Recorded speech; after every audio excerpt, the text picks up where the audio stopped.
Escenari, argument, personatge i excusa. Rambla negra, negra flor.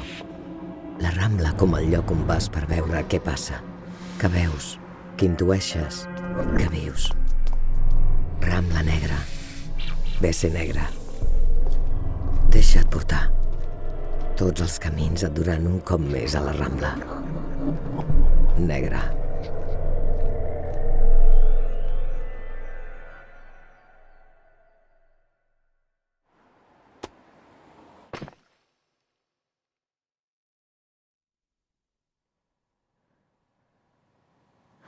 Bon dia, benvinguts a la BC Negra. Avui, penúltim dia, Carlos Tanón, comissari de BC Negra, bon dia. Bon dia, Anna.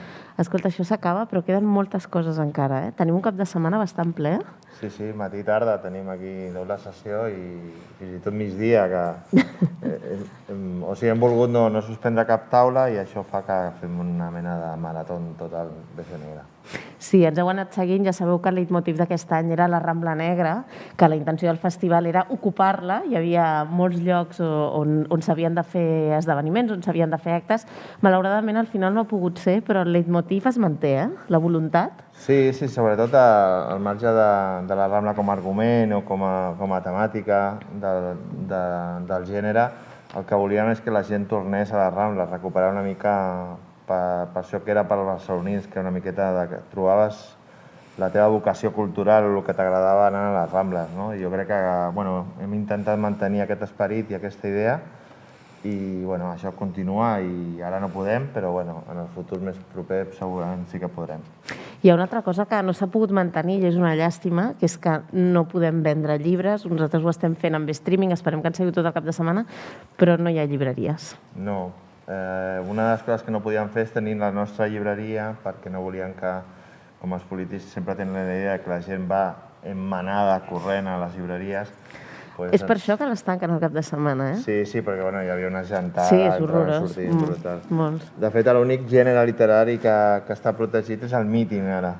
El míting sí, és un gènere que no hi ha problema. Tu pots anar a una altra província a comprar un llibre, un míting, no passa res. La resta de gèneres estan penalitzats, però el que sí que volem és ser un altaveu de les llibreries. És a dir, tots els autors que venen, els seus llibres, altres autors dels que parlen, doncs busqueu els llibres a la vostra llibreria favorita, a la que està al barri, a la que sigui. Deixeu tranquil el senyor Amazon aquest cap de setmana, no passa res, el dilluns. Aquest cap de setmana, dilluns, dimarts, el poden deixar tranquil. Sempre. Bé, llarg. Escolta, avui anirem lluny aquest matí. Sí, amb els dits creuats. Tenim una connexió amb Tòquio. Que tot funcioni. Sí. Confiem en Tòquio. I doncs sí, tenim una connexió amb dos autors importants, el Yokohama i el David Peace, que xerraran entre ells, són amics, viuen allà i el David Peace fa una mica d'introductor de l'Hideo Yokoyama a Europa amb la seva novel·la 64. I doncs l'Antonio Lozano parlarà amb ells. Probablement és la taula més especial del festival perquè és un senyor que no dona moltes entrevistes i més que amb el David Peace, que també és un monstre del gènere. Escolta, teniu un altre monstre com a moderador i que no se m'ofengui. Teniu a l'Évole, avui també, no? Exacte, parlant de corrupció. Una cosa que ell ha tractat molt. Molt, sí. És una taula també molt interessant de l'Évole, amb el Guillem Frontera, que ja en el seu dia va fer un llibre que és un clàssic, que és Sicília sense amor, sobre la corrupció a ses illes, i amb el Jordi Amat, que ha tret ara el fill del xòfer, que també ens diu que les clavegueres i la corrupció la teníem aquí, no havia d'anar molt junt. També és una taula molt interessant. És la que va abans dalt? La del Quico Amat i el Marc Retxa, sobre suburbis, ultraviolència, bandes d'equips futboleros rivals i una miqueta al voltant de la novel·la que ha tret en Quico Amat, Revanxa, que parla de tot això. És això que ens agrada d'anar una miqueta més del que és el límit del gènere i també és molt interessant. Al final, a l'hora de dinar, tindrem el Vicente Garrido. O sigui, direm davant de la pantalla. Total. Sí, no hi ha problema. Està bé. Ho heu fet sempre, de menjar davant de la pantalla veient el Simpson. Podeu veure el Vicente Garrido i no hi ha cap problema. Va, però comencem, perquè hi ha gent que segur que s'ha connectat ara a les 10 per la taula que comença. Explica-me-la una mica. Bé, doncs són 3 autors molt interessants que realment fan propostes fora de prejudicis i fer-ho d'una manera que molt propera, en el sentit d'agafar els models, però que realment s'apropes a la teva comunitat, al teu moment, i creiem que són molt interessants.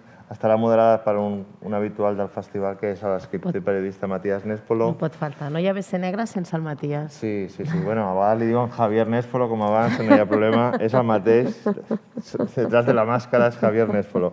Tenim a la Marta del Riego, el Javier Menéndez Flores i el Ramon Palomar, que ens parlaven de les seves creacions, del seu punt de vista del gènere, i segur que serà una taula fantàstica. Doncs els deixem començar, no? Molt bé. Vinga, fins després. Som-hi.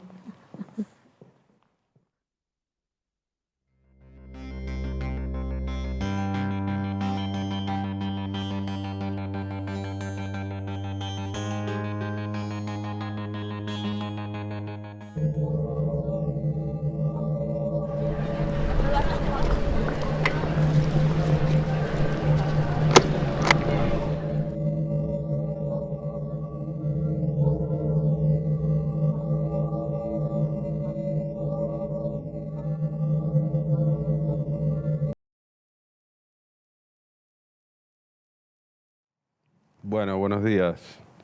Buenos días a todos los madrugadores. Gracias aquí a los ponentes, gracias a Marta del Riego, a Ramón Palomar, a Javier Menéndez Flores, por esta oportunidad de coordinar esta primera mesa que se titula Tiros a 3 bandas o Trets per 3 bandas en catalán. Y arranco con una pequeña observación, o una curiosidad, sin ánimo de que se entienda como una crítica a nuestro querido comisario del festival, que nos estaba dando paso, sino todo lo contrario. Pero al entrar un poco en las 3 novelas, la de Marta Pájaro del Noroeste, la de Ramón Palomar La Gallera y Todos nosotros de Javier, me resultaba muy difícil entender cuál había sido el criterio o la idea original de por qué juntar estos 3 autores tan singulares y y con novelas tan disímiles entre sí o tan diferentes. Realmente hice el ejercicio y no lo encontré más allá de algunos tipo de coincidencias puntuales. Se trataba de 3 novelas muy potentes, muy ambiciosas, extensas en su contenido y que abren un mundo por sí mismas cada una, y en las que no falta el componente, digamos, de sangre, de sexo, de violencia. Novelas duras, novelas las 3, cada una muy a su manera, muy particular. Entonces pensaba, pero ¿cuál es el hilo aglutinador? ¿Por qué estos 3 autores? Yo creo que ha sido un capricho, pero bueno, justamente por esa disimilitud creo que igual va a dar de sí la mesa y puede llegar a ser divertido. Más allá de esas coincidencias que decía, y tal vez que son los 3 periodistas o que tal vez comparten cierta generación o cierta similitud más bien en la edad de los autores. Pensaba, quizá viene a raíz de esta factura, digamos, externa un poco dura, un poco cruda de la novela, que nos puede remitir al hard-boiled americano. Digo, entonces la primera pregunta, la única que me atrevo a hacer, a disparar en bloque, porque luego voy a disparar uno por uno, respetando estas diferencias y singularidades de cada uno, es un poco por cuál es la relación de cada uno con respecto a ese género, al hard-boiled americano, la novela más dura, novela negra entendida en esa tradición, y cómo ubicaría cada una de vuestras novelas en relación a eso. Digo, porque ahora sí una puntualización y ya me callo porque hay poco tiempo. Cada uno a su manera lo adapta o lo lleva o hace otra cosa. En el caso de Marta, por ejemplo, hay un juego también con aquello que se llama country noir o algo por el estilo, pero también con una novela gótica, con una novela un poco más de intimidad, de profundidad. En el caso de Javier, Creo que también se cruza el thriller de suspenso y cierto terror psicológico, cierto, ahora te preguntaremos en más detalle. Y en el caso de Ramón, quizá el más bestia de los tres, con cariño, por ahí sí habría algún tipo de acercamiento más claro, ese estilo de novela, pero con una adaptación muy local e incluso ahí se ha acuñado una suerte de etiqueta y ya directamente te lo preguntaría, ¿qué demonios es el noir cañí, por ejemplo? Y ya me callo la boca y comienzo luego a disparar uno por uno. Bueno, estoy encantado de estar aquí con Marta, con mi amigo Javier, contigo. Enhorabuena a la Barcelona Negra porque pese a las circunstancias esto sigue adelante. A mí personalmente el hardboiled siempre me ha encantado, en cualquier formato, ya sea en celuloide o sea en papel. Y por ejemplo, yo siempre tengo en mi cabeza a Lee Marvin en A quemarropa. Solo ver caminar a Lee Marvin al principio por el pasillo ese, es que ya destila una violencia que es apabullante, pero una violencia muy elegante.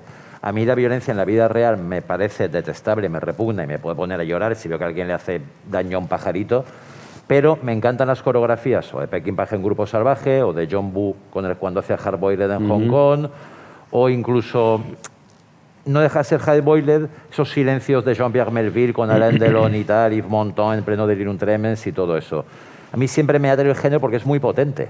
Pero no está exento de literatura, de romanticismo, de épica, de pasión, en fin, de todos esos componentes humanos.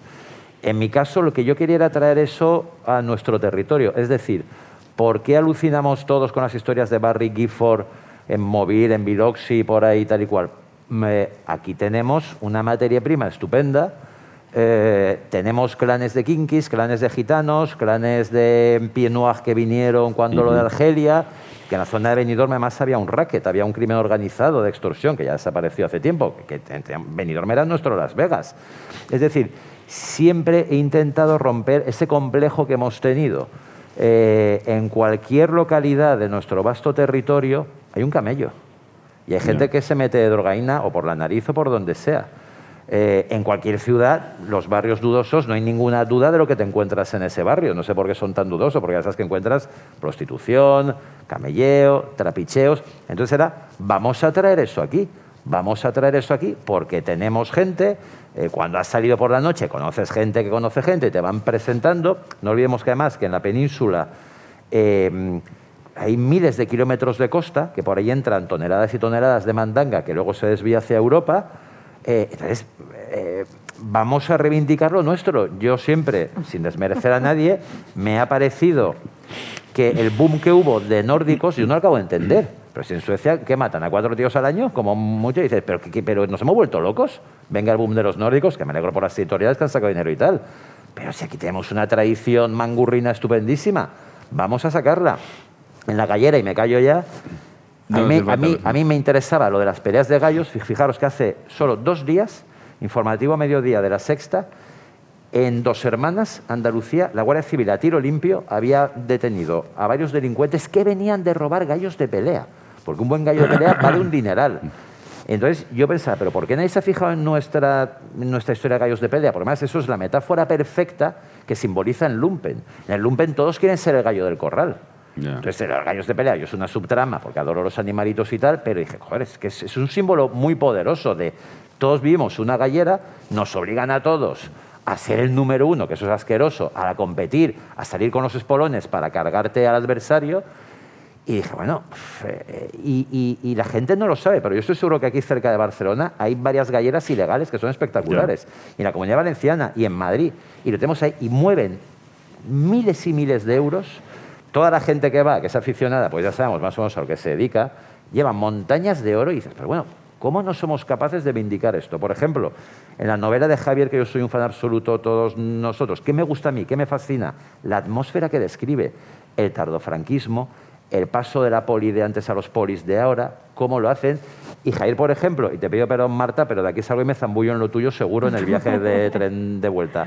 En lo de Javier hay algo muy bueno que te atrapa, y también es algo que hemos tenido ahí.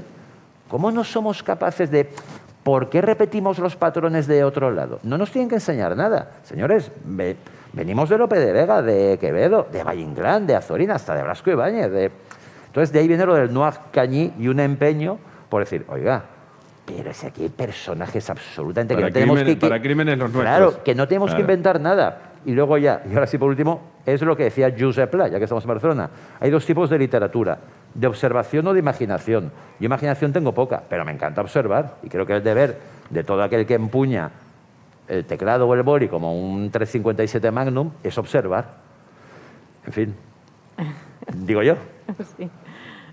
Bueno, yo creo que lo has dicho muy bien, la verdad. Estoy muy de acuerdo. Porque Ujú. es verdad que yo también veo que a mí me encanta el hardboiled y me encanta la literatura anglosajona, que es lo que más leo.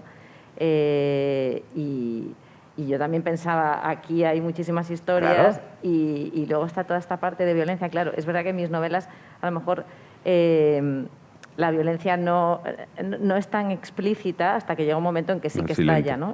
Más silente, más soterrada. Sí. Ujú. Entonces, claro, yo lo que escribo es más bien desde el mundo rural. Pero, por ejemplo, en Pájaro del Noroeste hay una trama que tiene que ver con las drogas y que tiene que ver con todo esto que nos ha contado, que es cómo había tanta droga en el mundo rural como en las ciudades. En los 80 y 90, yo que vengo del noroeste, de León, y estábamos en la ruta de la droga que venía de Galicia a Madrid, es que había droga por todas partes. Pues imagínate en la ruta del bacalao de los 90. Claro, sí, lo mismo. Que Entonces, acudíais de toda España a Valencia. pues ahí se veía por todas partes y cayeron un montón de gente por Sí. el camino y claro, esa violencia estaba. O sea, los agricultores salían de fiesta y se ponían hasta las cejas Sí. de coca. O sea, Sí, encima tenían pasta porque en ese momento... Y primero con Speed, que era la coca barata, digamos. Sí, bueno, es que probaban todo, o sea, vamos, que por la mañana tenían que ir a coger el tractor y alguno se cayó por alguna acequia con el tractor. No, es que es verdad que todo eso lo tenemos aquí en España y entonces, bueno, yo lo cuento desde el punto de vista más rural, pero vamos, que estoy totalmente de acuerdo contigo en que además podemos crear unas atmósferas que son muy diferentes Claro. al Y muy al- exportables, creo, Sí. por otro lado. Decir, bueno, Sí. pero si los nórdicos han sido capaces de invadirnos y son todos un poco asalmonados, ¿cómo con nuestra furia mediterránea y todo esto no somos capaces de hacer lo mismo? No lo sé. Si es que hay una especie de papanatismo, Javier, o de complejo, pero incluso los lectores, yo creo, por lo que tengo alrededor, que prefieren comprar algo que lleve un apellido anglosajón a comprar algo de aquí, porque Ya, perdona que... Sí, tenías razón, Marta, pero perdona que insista. Pero tú con todo eso haces otra cosa, lo llevas para otro terreno, haces una cosa transgénero o híbrido, navegas por varias aguas. Ya, es verdad que a mí me gusta mucho el cruce de géneros. Y una de mis escritoras favoritas es justo la que ha recibido ahora el premio, que es Joyce Carol Oates. O sea, Ya, lo es sé, que lo sé. creo que me he leído todo lo que ha escrito, en todos los idiomas, o sea, en español, en inglés. Y me gusta muchísimo el cruce de géneros. Y además es que, bueno, quiero decir que es verdad que los géneros tienen unos esquemas, pero que yo creo que la novela negra ahora está rompiendo mucho esos esquemas, y se escapa de los esquemas, porque a mí me resulta un corsé un poco rígido. Entonces, es verdad que hay también una parte como de novela gótica, por toda esta mística que hay, ¿no? En el noroeste, el Camino de Santiago, todas las leyendas que hay, ese clima pues siempre lloviendo, la nieve, la niebla. Entonces, bueno, todo eso propicia que se cree como una especie de mística, pues un poco inquietante, ¿no? Las almas que prueban los caminos. Entonces, bueno, es una mezcla, sí. Tiene un cierto toque de novela gótica y luego está la parte de la violencia, ¿no? Y la fascinación por esa parte como de la sangre, ¿no? Investigar a qué huele la sangre, no sé, la descomposición de un cadáver, eso también está en otra novela mía, ¿no? Pues como cuáles son los estadios, qué texturas, qué olores. Ya sé que suena un poco gore, pero creo que de ahí se puede hacer muchísima literatura me está también. dando hambre. Bueno, yo creo que Javier, las influencias son inevitables y sobre todo cuando son tan potentes, ¿no? Como ese género. Ramón ha citado a Sam Peckinpah y Grupo Salvaje, que a mí me parece un referente. También diría La Huida. Sí. Pero es que eso también está en Bret Easton Ellis y American Psycho, Ya. ¿no? O en Cormac McCarthy y su Meridiano de Sangre. Sí. Lo que pasa es que nosotros también tenemos eso y hemos tardado en darnos cuenta. La familia de Pascual Duarte es un ejemplo meridianamente claro, ¿no? Yo creo que esas referencias están ahí, de una manera silente nos acompañan, pero nosotros tratamos de desarrollar un producto netamente original, ¿no? Y sin embargo te das cuenta de que es inevitable que cojas de aquí y de allá, ¿no? No solo del género literario, sino también del cinematográfico, porque estamos hablando de una serie de cineastas, Walter Hill también, Forajidos de leyenda, ¿no? Por ejemplo, que es que han tenido un peso enorme en 4 generaciones, ¿no? Pero 4 generaciones de seres humanos en todos los continentes. Y por eso digo que es que las referencias son inevitables, pero calan en uno de una manera inconsciente. Tú estás escribiendo algo y dices, es muy original lo que estoy escribiendo, y luego resulta que no es tan original, ¿no? En el sentido de que todo ha sido inventado y de que tenemos unos padres que tienen una mano muy larga, ¿no? Bueno, voy a empezar con disparos así, apuntando bien al blanco, pormenorizados. Arranco contigo, Marta, si me lo permites. En tu novela hay un regreso al terruño, hay un regreso de la narradora en primera persona, Isia, a esa zona de León para hacerse cargo, digamos, de la explotación vitivinícola familiar y demás. Y lo que encuentra allí es bastante turbio, bastante perturbador. Te pregunto porque tengo entendido que esta novela la escribiste bajo el confinamiento y haciendo el mismo movimiento que la personaje protagonista narradora. Y la pregunta es obligada: ¿cuánto hay entonces de esa visión de ese narrador en primera persona, de la autora de Carne y Hueso y sus experiencias, y cuánto hay de pura creación ficcional? Bueno, o en todo caso, ¿de dónde surge la historia, de dónde surge esa voz, esa potente voz narradora que nos lleva por una... Y luego vemos por dónde, pero bueno, va. A ver, durante el confinamiento imposible, porque he tardado 4 años en escribirla. Lo que sí es cierto es que durante el confinamiento, digamos, como que le di el toque final, la edición final. Porque la tenías un poco como bloqueada o algo así, ¿no? Habías llegado a una especie de punto... Sí, es que la empecé hace 4 años y bueno, ahora ya sería 5, pero entonces me pasó de todo, porque bueno, me quedé sin trabajo, se murió mi padre, bueno, ya con esto tengo bastante, o sea... Entonces, es una novela como que arrancó, se detuvo, porque cuando no tenía trabajo era imposible escribir. Quiere decir que al final piensas, pues no tengo trabajo, pues tengo todo el tiempo del mundo. No, porque tu angustia es, tengo que buscar trabajo. Entonces, quiero decir que hubo ahí como varios factores que entonces se paró, volvió a avanzar, se volvió a parar. Bueno, es una novela que ha seguido un poco mi ritmo biológico. Y la terminé durante el confinamiento, que claro, yo me volví a mi pueblo, en León, y el 11 de marzo cogí la maleta, metí 4 cosas a mi hijo de 7 años y nos fuimos.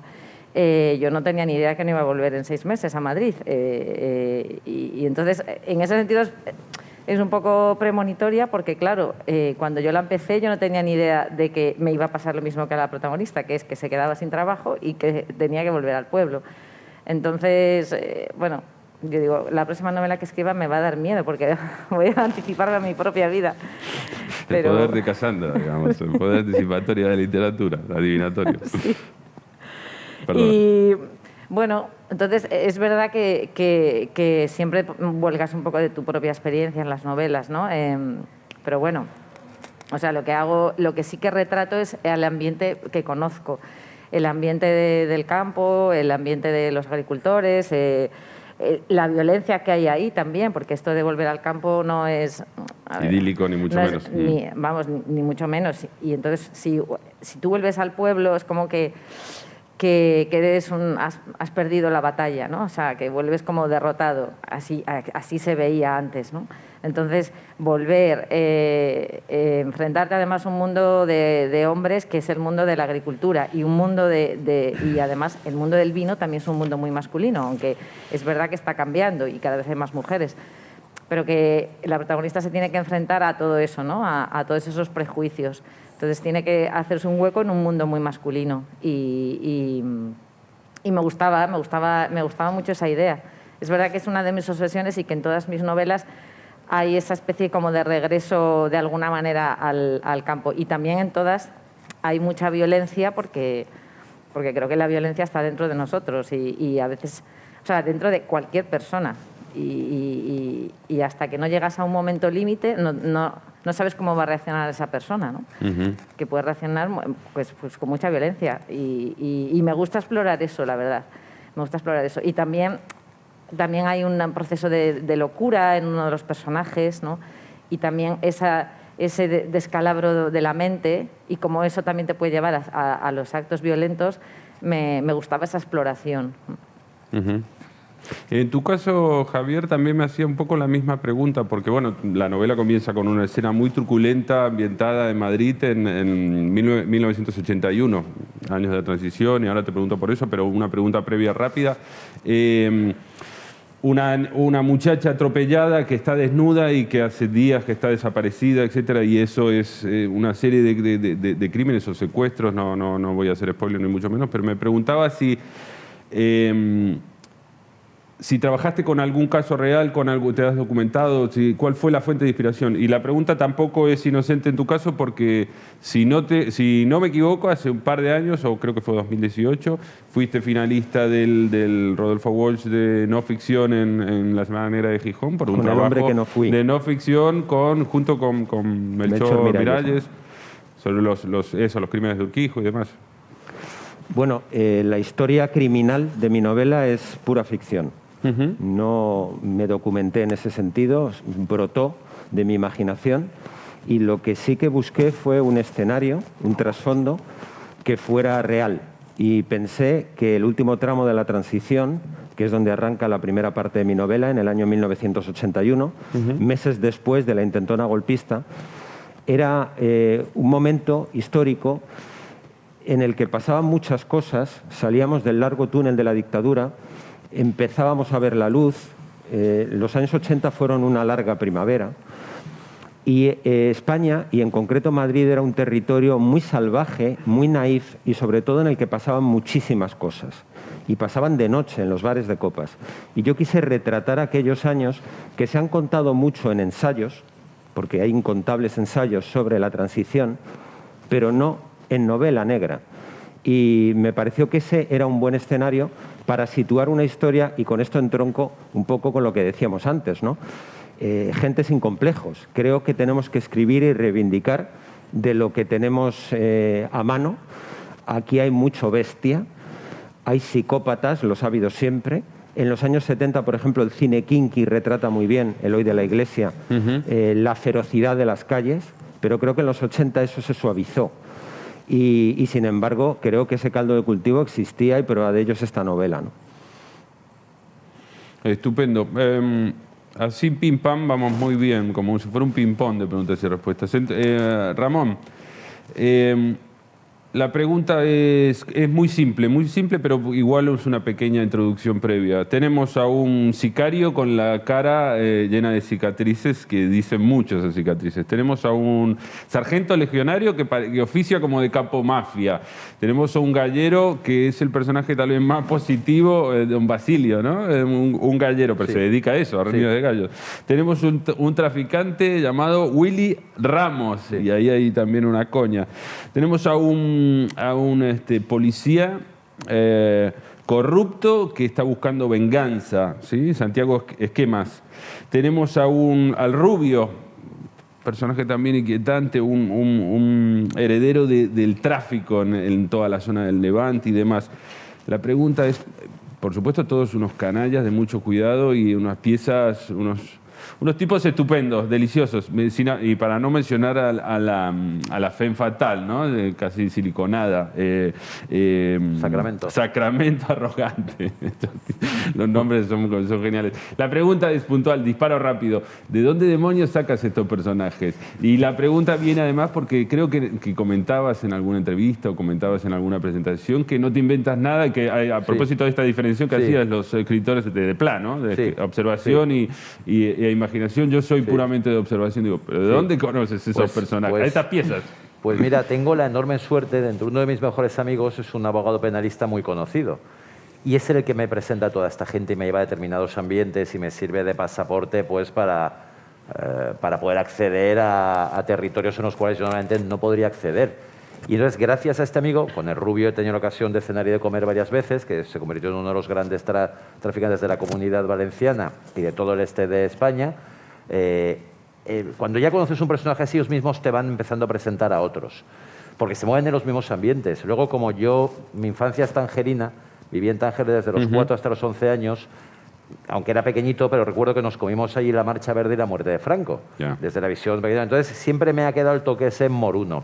Y el legionario está inspirado en el padre legionario de un amigo mío, que ya falleció, y entonces son las aventuras que cuenta. Y ese es el más ficcionado en el sentido de, bueno, ¿qué hubiese pasado si este señor, en vez de cumplir con el reglamento legionario y tal, de paso, hubiese tenido una vida paralela y tal? Porque recuerdo cuando vivíamos en Tánger, una vez al trimestre, cada 6 meses íbamos a Ceuta, y dormíamos en el Hotel La Muralla, que creo que ahora es un parador, y está justo al lado del cuartel de los legionarios. Lo que cuando tenía 7 o 8 años me despertaba con el cornetín de la legión y me asomaba a la ventana para ver a los legionarios y cómo desfilan, y me quedaba apabullado, porque claro, veías a Dios ahí con la camisa abierta, el pecho lobo, la barba y tal. Y lo de la legión es, como hablábamos antes, es ese toque un poco... Es algo único que tenemos aquí, lo del carnero de la legión, que es algo muy friki si lo piensas. Entonces, todos los personajes los he ido conociendo poco a poco. Y naturalmente, maquillas, menguas, rebajas, ficcionas, pero todos están por ahí pululando. Y yo creo que todos conocemos a gente así. Siempre conocemos a gente muy disparatada y que se ha dedicado a muchas cosas. O sea que vienen todos de la vida real, pero el epicentro es este amigo mío, abogado penalista, a quien desde aquí le doy las gracias. La puerta de entrada. Sí, sí, como sí. Sí, luego a veces es cierto que casi todos estos delincuentes tienen un lado muy Mortadelo y Filemón, que los tienes que dramatizar. Porque hay gente luego muy simplona para la vida real. Ellos saben de lo suyo, saben de la violencia, saben de traer 200 kilos de ultramar hasta aquí y tal, pero luego en la vida real te desarman, porque cuando vienen algo de conflicto contigo te llaman de, es que mi hija quiere ser fallera mayor, ¿qué hago? Hombre, ¿te lo puedes permitir? Hombre, claro, pues para adelante, de su barrio. Claro, es gente que vive en el anonimato porque ellos no pueden contar cuál es su profesión.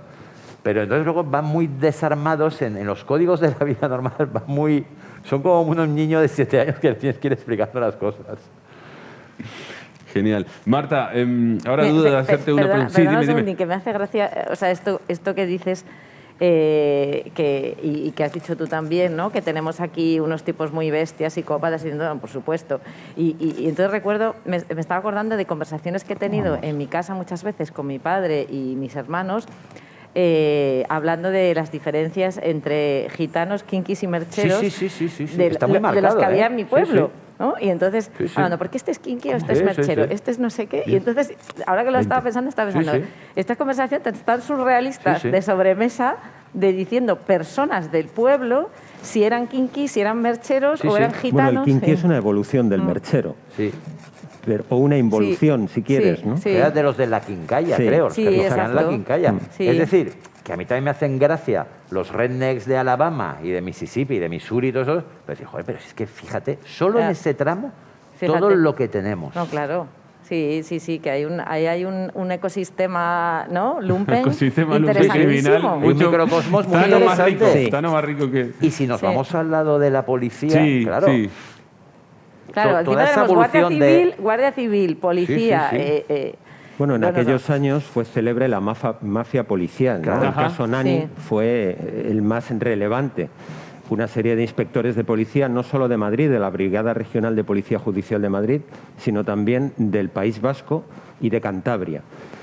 Trabajaban con intermediarios, con joyeros, que les proporcionaban las armas a los atracadores y luego avisaban a la policía y le decían, van a atracar tal día. Y la policía aparecía en ese momento y se llevaba el botín. Eso salió en todos los periódicos de los años 80. Hubo dimisiones de jefazos de la policía. Perdona, que en tronco ya hago una pregunta y le damos paso a Marta, ahora te pregunto contigo. ¿Crees que tiene algo que ver eso con cierta... trabajar en el filo de la ley de la policía durante los años duros, durante el franquismo y demás, o que ya la policía en aquellos años de la transición también tal vez arrastraba vicios o ilegalidades que tenían que ver con otra función policial del franquismo? Y te lo pregunto a propósito de ese salto temporal en tu novela, en dos tiempos, en dos partes, y para ver un poco la diferencia entre la policía de 1981, primeros años de la transición, y la de 2002, donde continúa la segunda parte de la novela. Sí, yo en mi novela hablo de los inspectores de policía de la Brigada Regional de Policía Judicial de Madrid, que pertenecían al Cuerpo Superior de Policía. Este cuerpo venía del Cuerpo General de Policía, que estaba la político-social. Exacto, los que grises. es célebre tristemente por las palizas que daban y por las torturas a las que sometían a la gente a la que detenían, simplemente porque tenían unas ideas contrarias al régimen. Y luego estaba la Brigada de Investigación Criminal, que eran los que se encargaban de investigar los homicidios. Esa policía no se andaba con gaitas. Cuando tenían que resolver un caso, no reparaban en barras. Lo que querían era saber. Y agarraban a una persona y conseguían que cantara la Traviata. ¿Cómo? Arreándole. Eso era un vicio que estaba muy acendrado en el cuerpo de la policía, pero sucede que a raíz de la llegada de la democracia hay inspectores que se forman ya con otro tinte, ¿no? Y con otro espíritu. Y dentro del seno policial se producen fricciones, que yo reflejo muy bien en la novela. Sí. Porque Todos nosotros es una novela de contrarios. Hay una suerte de héroe romántico, que es Diego Álamo, y que tiene que lidiar con verdaderos hijos de puta. Lo que pasa es que algunos hijos de puta, como Roberto Guzmán... a mí sabes que siempre me ha caído muy bien. acabas Sí, a mí cogiéndole también, simpatía. genera una empatía. Yo sí soy un gran fan de interrumpas. Guzmán. Pero es un español muy de entonces, ¿no?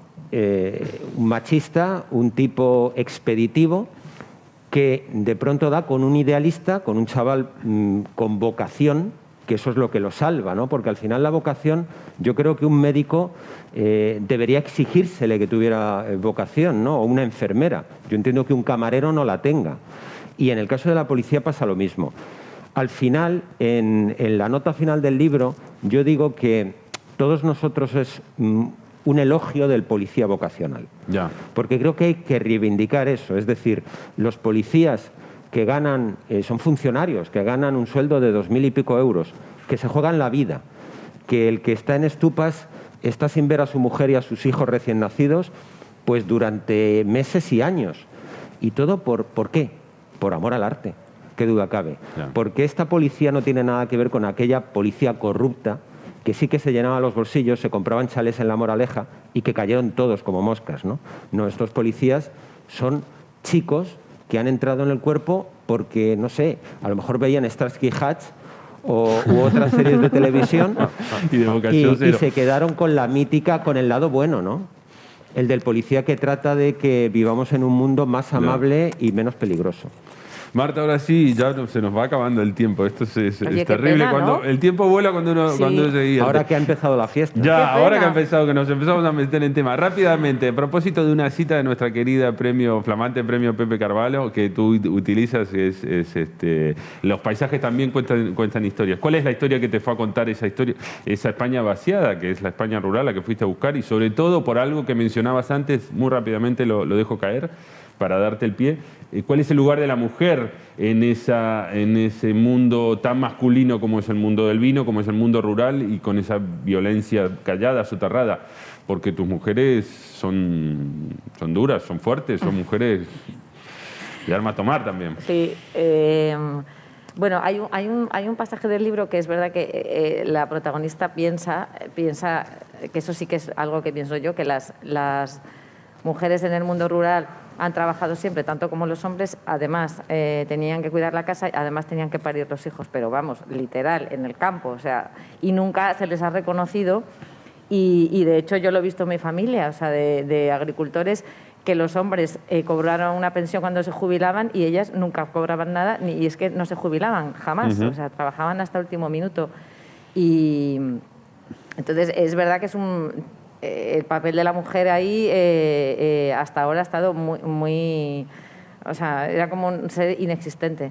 Entonces ahora están tomando el relevo y conozco mujeres que llevan adelante granjas y que son pastoras de ovejas o bueno, y entonces este libro también un poco es una reivindicación de eso, ¿no? De cómo contra viento y marea pues sacar adelante una explotación familiar en el campo y siendo mujer, ¿no? Ajá. Me quedan muchísimas preguntas en el tintero, pero rápido, 30 segundos para cada uno o así. ¿Cuál ¿Cuáles son ¿Por dónde pasan los tiros ahora? Porque tu novela fue publicada en el 2019, vuestras dos novelas son segundas novelas en ambos casos, terceras novelas, y en tu caso es la segunda, ¿verdad, Sí. Ramón? 60 La mía, kilos y la la mía la gallera. cuarta. Es la cuarta, pero... Bueno, El ¿cuarta? hombre que no fui es una novela. Ah, bueno, vale, Sí, perdona, de yo no la ficción. contaba como no fiction, claro, no, y hago trampa, porque las de Wells las A cuento como sangre novelas fría. y la tuya contaba, no, es no fiction. Nada, ¿por dónde pasan los tiros ahora si cambia un poco su relación con el género y con el lugar de novelista ya profesional? ¿Y qué es lo que estáis trabajando? Rápido, en 30 segundos, perdona, ¿eh? Pues yo es que tengo ahora dos cosas en mente, pero claro, dos novelas a la vez no se pueden escribir, ¿no? ¿O sí? Bueno, Sí, o sea, tengo una más de trama negra, que sigue ambientada en el mundo rural, pero ya en las montañas de León. Y luego Te tengo tira, otra... el campo te tira, ¿eh? Ay, sí, porque me parece que hay muchas cosas por explotar, de verdad, ¿eh? Y muchos tipos muy peculiares. Qué verde era mi valle. No, qué verde o qué sangriento, más bien. Exacto. eso también es muy Lynch de rascar. Sí. 30 segundos. Yo solo entiendo de géneros el ensayo, el memorialístico, que como lector me apasiona, y para escribir novelas yo seguiré con novela negra, porque para ensayo no da mi cerebro tanto para hacer un buen ensayo, pero la novela negra me parece que es maravilloso porque hunde las raíces en la actualidad, permite colocar una capa simbólica para criticar al poder, a las cloacas, en fin, a todo tipo de chanchullos, y me parece un género maravilloso. Si escribes novela, yo siempre entiendo que es género negro. Ya, la pregunta en tu caso sería, porque tu primera novela, 60 kilos, generó una serie de fans y de tal. La pregunta sería, ¿lo vas a hacer esperar otros 6 años? Porque tardaste Hombre, 6 6 años años a entre lo la primera y mejor la no, segunda. pero yo y soy... hubo tantos reclamos de pero tus yo soy lectores. partidario de amortizarlo todo bien y de no saturar el mercado. Pero 6 años no, intentaremos que sea menos. Con 3, Macerar 2, el 3, vino, sí. ¿no? Añejarlo un poco, exacto, como, sí. como la trama de Marta. Y yo he comenzado una novela negra. Estoy de acuerdo totalmente con Ramón en que es un género que te permite hablar de todo. Puedes hacer crítica social, puedes utilizar la ironía, puedes desbarrar cuanto quieras. Sí. En el caso de Ramón, desbarra muchísimo, a mí me gusta mucho, lo hace muy bien. Ríete de Tarantino, porque lo comparan con Tarantino injustamente, él es mejor que Tarantino. Una hipérbole. Yo sabía que te llamaban el James Ellroy sí. español, pero ahora es el Tarantino Las español. angulas y el marisco luego corre por mi cuenta. supuesto. Por supuesto, estás invitado y tú también. No puede ser de Matías. otra manera. Ahí está, por supuesto. Pero por favor, sí, no, acaba, Javier. Sí, y creo que es un género que te permite, es muy elástico, ¿no? Ya. Te permite hablar de muchas cosas y sobre todo tiene mucho rock and roll. La novela negra tiene marcha. Muy bien. Ha estado denostada durante muchas generaciones, se pensaba que era un subgénero, un género menor. Estoy completamente en desacuerdo con esa idea, discrepo totalmente, porque yo creo que es uno de los grandes géneros. Y hay autores eminentes que así lo atestiguan. Y bueno, pues espero tener para el año que viene una nueva novela negra, que en mi caso, tú has leído Todos nosotros, no hay explicitud, es más un terror psicológico, aunque es verdad que hay pasajes bueno, que son duros, pero no me gusta tampoco el gore, no me gusta recrearme en la sangre. Buah, suerte Me que no gusta te gusta. quedarme en el umbral y no atravesarlo. Suerte que no le gusta, otro. Y te llama a ti Tarantino. Bueno, ha sido un verdadero placer para mí, un honor, pero se nos acaba el tiempo y entra en una conexión con Tokio, me parece que sí. Ahora tenemos que dejarlo aquí. Muchísimas gracias, Marta del Riego, Pájaros del Pájaro del Noroeste. Muchísimas gracias, Javier Menéndez Flores, todos nosotros. Y Ramón Palomar, La Gallera, que no hablamos Gracias, mucho Matías. de gallos, tendríamos que habernos Es un mundo... demorado un poco ahí Sí. en las riñas, que es realmente apasionante. Y lo dejamos aquí. Muchísimas gracias a la organización y al festival.